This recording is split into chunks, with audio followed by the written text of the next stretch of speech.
अस्सलाम वालेकुम जी। क्लास 9। उम्मीद है सारे बच्चे मेरे खैरियत से होंगे और सेफ होंगे।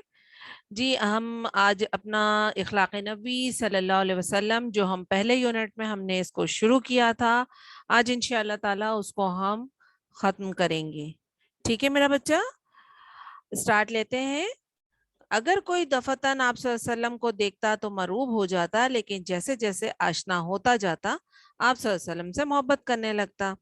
हिंद बिन अबी हाला रज़ी अल्लाह ताला अन्हु, जो गोया हज़रत सल्लल्लाहु अलैहि वसल्लम के आगोश परवरदा थे, वो बयान करते हैं कि आप सल्लल्लाहु अलैहि वसल्लम नरमखू थे, सख्त मिजाज ना थे, किसी की तौहीन रवा ना रखते थे, छोटी छोटी बातों पर इजहार तशक्कुर फरमाते थे, खाना जिस किस्म का आता तनावुल फरमाते और उसको बुरा भला ना कहते थे। यानी कि उनके सामने अगर कुछ भी रख दिया जाता तो वो उसको खुशी से और अल्लाह का शुक्र अदा करके खा लेते थे।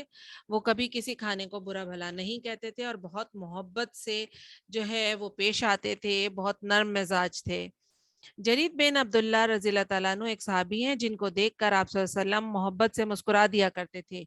उनका बयान है कि कभी ऐसा ना हुआ कि मैं खिदमत अक़दस में हाजिर हुआ हूँ और आप सल्लल्लाहु अलैहि वसल्लम ने मुस्कुरान ना दिया हो। आप सल्लल्लाहु अलैहि वसल्लम का चेहरा हंसता था, वक़ार और मतानत से गुफ्तगू फरमाते थे, किसी की खातिर शिकनी नहीं करते थे। मामूल ये था कि किसी से मिलने के वक्त हमेशा पहले खुद सलाम और मुसाफा करते। कोई शख्स झुककर आप सल्लल्लाहु अलैहि वसल्लम के कान में कुछ बात कहता तो उस वक्त तक उसकी तरफ से रुख ना फेरते जब तक वो खुद मुंह ना हटा ले। मुसाफे में भी यही मामूल था, यानी किसी से हाथ मिलाते तो जब तक वो खुद ना छोड़ दे, उसका हाथ ना छोड़ते। मजलिस में बैठते तो आप सल्लल्लाहु अलैहि वसल्लम के जानू हमेशा हम नशीनों से आगे निकले हुए ना होते थे। तो इसका मतलब यहाँ पर ये बताने का है कि हुजूर सल्लल्लाहु अलैहि वसल्लम की ज़ात जो है वो इतनी बेहतरीन ज़ात थी और इसका हमारे लिए मिसाली नमूना अल्लाह ताला ने दिया है हमें कि वो जब सलाम करते थे, मतलब जब किसी से भी मिलते थे तो सबसे पहले खुद सलाम करते थे, खुद हाथ मिलाते थे। और जब तक हाथ मिलाने वाला उनसे अपना हाथ खुद अलग ना कर लेता वो उनका हाथ ना छोड़ते। और अगर कोई उनके कान में कोई बात कहना चाहता तो जब तक उसकी बात खत्म ना हो जाती और वो अपना मुंह उनके कान के पास से ना हटा लेता, वो उसी की तरफ रुख करे रहते थे। ये उनकी कुछ खास खास आदतें हैं जो हमें बताई गई हैं। एक दफा आप सल्लल्लाहु अलैहि वसल्लम साद बिन इबादा रज़ी अल्लाह ताला अन्हु से मिलने गए। वापस आने लगे तो उन्होंने अपने साहबजादे कैस रज़ी अल्लाह ताला अन्हु को साथ कर दिया कि हज़रत सल्लल्लाहु अलैहि वसल्लम के हम रकाब जाएं। हज़रत सल्लल्लाहु अलैहि वसल्लम ने कैस रज़ी अल्लाह ताला अन्हु से कहा, तुम भी मेरे ऊंट पर सवार हो लो। उन्होंने बेअदबी के लिहाज से तामुल किया। आप सल्लल्लाहु अलैहि वसल्लम ने इरशाद फरमाया, या सवार हो लो या घर वापस जाओ। वो वापस चले गए, यानी कि उनके जो बेटे थे हजरत साद बिन अबादा के, तो वो हुजूर सल्लल्लाहु अलैहि वसल्लम के अदब एहतराम की खातिर उन्होंने ये कि हुजूर सल्लल्लाहु अलैहि वसल्लम ऊंट पर सवार हैं, वो पैदल चल रहे थे, तो उन्होंने हुजूर सल्लल्लाहु अलैहि वसल्लम ने उनको कहा कि तुम भी मेरे साथ ऊंट पर सवार हो जाओ, वरना या फिर पैदल तुम घर वापस जाओ। इस तरह नहीं, यानी कि उनको अच्छा नहीं लगता था कि वो खुद ऊंट पर सवार हैं और वो दूसरा शख्स जो है वो पैदल चल रहा है, जिसकी वजह से उन्होंने ऐसा किया। यानी वो इतना ख्याल रखते थे हर बात का। एक दफा निजाशी के यहाँ से एक सिफारत आई।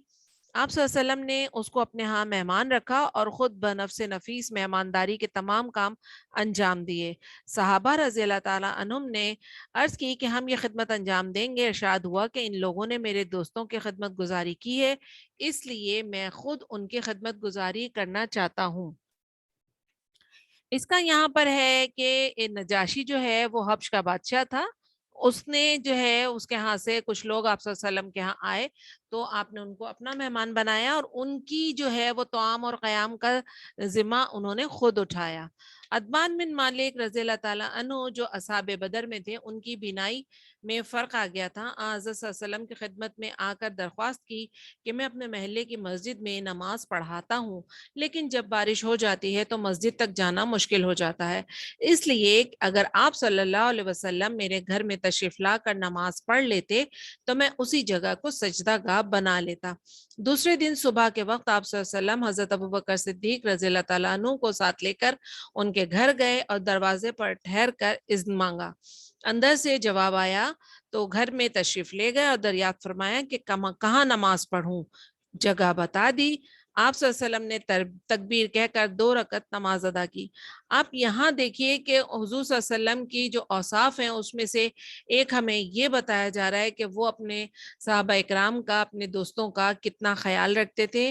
دوسری بات وہاں یہاں پر ہمیں یہ بتائی جا رہی ہے کہ حضور صلی اللہ علیہ وسلم کبھی بھی بغیر اجازت کبھی کسی کے گھر میں داخل نہیں ہوتے تھے، ہمیشہ دروازے پر ٹھہر کر اجازت مانگتے تھے۔ تو یہی کچھ ہمیں بھی چاہیے کہ ہم کبھی کسی کے گھر جاتے ہیں تو بے دھڑک ہم ان کے گھر میں نہیں گھس جائیں، ہمیں اجازت مانگنی چاہیے، اس کے بعد ہمیں داخل ہونا چاہیے۔ ابو شعیب رضی اللہ تعالیٰ عنہ ایک انصاری تھے، ان کا غلام بازار میں گوشت کی دکان رکھتا تھا۔ ایک دن وہ خدمت اقدس میں آئے، آپ صلی اللہ علیہ وسلم صحابہ اکرام انہم کے حلقے میں تشریف فرما تھے اور چہرے سے بھوک کا اثر پیدا تھا۔ ابو شعیب رضی اللہ تعالیٰ عنہ نے جا کر غلام سے کہا کہ 5 آدمیوں کا کھانا تیار کرو۔ کھانا تیار ہو چکا تو حضرت صلی اللہ علیہ وسلم سے درخواست کی کہ صحابہ رضی اللہ تعالیٰ عنہم کے ساتھ قدم رنجہ فرمائے۔ کل 5 آدمی تھے، راہ میں ایک اور شخص ساتھ ہو لیا۔ حضرت صلی اللہ علیہ وسلم نے ابو شعیب رضی اللہ تعالیٰ عنہ سے کہا، یہ شخص بے کہے ساتھ ہو لیا ہے، تم اجازت دو تو یہ بھی ساتھ آئے ورنہ رخصت کر دیا جائے۔ انہوں نے کہا آپ صلی اللہ علیہ وسلم ان کو بھی ساتھ لائیں۔ یعنی کہ یہاں پر جو ہے وہ آپ دیکھیں کہ حضور کی جو ہے وہ ایک وصف ہمیں یہ بتایا جا رہا ہے کہ وہ کبھی بھی کسی کے اوپر بار نہیں ڈالتے تھے۔ اب جب کسی نے ان کو مہمان بنایا ہے تو حضور صلی اللہ علیہ وسلم کو معلوم ہے کہ وہ اور ان کے ساتھ جو 4 صحابہ بیٹھے ہیں تو وہ 5 افراد ہوتے ہیں، تو ہو سکتا ہے کہ ان کے گھر میں 5 افراد کا کھانا ہو، تو اس وجہ سے انہوں نے کہا کہ یہ شخص ساتھ ہو لیا ہے، اس کو کہا نہیں گیا مگر یہ ساتھ آ گیا ہے، تو ہم اس کو ساتھ لیں یا اس کو رخصت کر دیں، یہ آپ بتائیں گے۔ مگر انہوں نے کہا کہ نہیں، آپ اس کو ساتھ لے لیں۔ کسی شخص کی کوئی بات ناپسند آتی تو اکثر اسی کے سامنے اس کا تذکرہ نہ فرماتے۔ ایک دفعہ ایک صاحب عرب کے دستور کے مطابق زعفران لگا کر خدمت میں حاضر ہوئے۔ آپ صلی اللہ علیہ وسلم نے کچھ نہ فرمایا۔ جب وہ اٹھ کر چلے گئے تو لوگوں سے کہا ان سے کہہ دینا کہ یہ رنگ دھو ڈالیں۔ یعنی کہ کبھی حضور صلی اللہ علیہ وسلم کوئی ایسی بات نہیں کرتے تھے جو کسی کی دل آزاری کا سبب بنے۔ انہوں نے صحابہ کو یہ بتایا کہ آپ ان سے جا کر یہ کہہ دیجئے گا کہ وہ آئندہ یہ رنگ نہ لگائیں، ٹھیک ہے۔ ایک دفعہ ایک شخص نے بازیابی کی اجازت چاہی، آپ صلی اللہ علیہ وسلم نے فرمایا اچھا آنے دو۔ وہ اپنے قبیلے کا اچھا آدمی نہیں تھا، لیکن جب وہ خدمت مبارک میں حاضر ہوا تو نہایت نرمی کے ساتھ اس سے گفتگو فرمائی۔ حضرت عائشہ رضی اللہ تعالی عنہا کو اس پر تعجب ہوا۔ آپ صلی اللہ علیہ وسلم سے دریا فرمایا کہ آپ صلی اللہ علیہ وسلم تو اس کو اچھا نہیں سمجھتے تھے۔ آپ صلی اللہ علیہ وسلم نے فرمایا خدا کے نزدیک سب سے برا وہ شخص ہے جس کی بد زبانی کی وجہ سے لوگ اس سے ملنا جلنا چھوڑ دیں۔ یعنی یہاں پر ہمیں یہ بات بتائی جا رہی ہے کہ اگر کوئی شخص ناپسند ہے پھر بھی ہم اسے محبت کے ساتھ اگر اس سے بات کرتے ہیں، 1 دفعہ 2 دفعہ 3 دفعہ، تو لا محالہ ایک وقت ایسا آئے گا کہ وہ شخص برے کام چھوڑ کر وہ اچھے کاموں کی طرف مائل ہو جائے گا، یعنی کہ وہ اپنے اندر اچھے اوصاف پیدا کر لے گا۔ یہی اسلام کا وتیرہ تھا اور یہی تعلیم حضور صلی اللہ علیہ وسلم نے فرمائی ہے کہ کبھی کوئی برائی بھی کرے تو ہمیں اس کا برائی کا بدلہ برائی سے نہیں دینا چاہیے، ٹھیک ہے۔ سلام میں پیش دستی فرماتے، جب چلتے تو مرد عورتیں بچے جو سامنے آتے ان کو سلام کرتے۔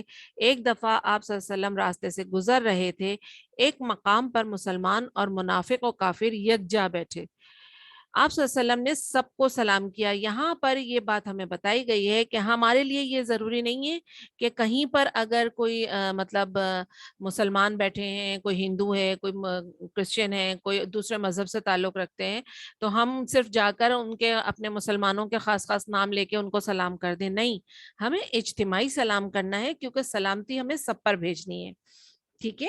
تو یہ حضور صلی اللہ علیہ وسلم نے کے کچھ اوصاف ہیں جو ہمیں بتایا گیا، اور یہ بھی یعنی کہ سمجھ لیجئے کہ آٹے میں نمک کے برابر ہمیں بتایا گیا ہے کہ کتنا ہے۔ یہ سیرت النبی کی جلد 2 سے ماخوذ ہے جو کہ مولانا شبلی نعمانی نے لکھی ہے، اور اس کے جو سوالات کے اب جوابات ہیں میرا بچہ، وہ سب کے سب آپ بہت آسانی کے ساتھ اب دے سکتے ہیں، ٹھیک ہے۔ انشاءاللہ نیکسٹ یونٹ میں آپ سے ملاقات ہوگی۔ اپنا بہت خیال رکھیے گا۔ اللہ حافظ۔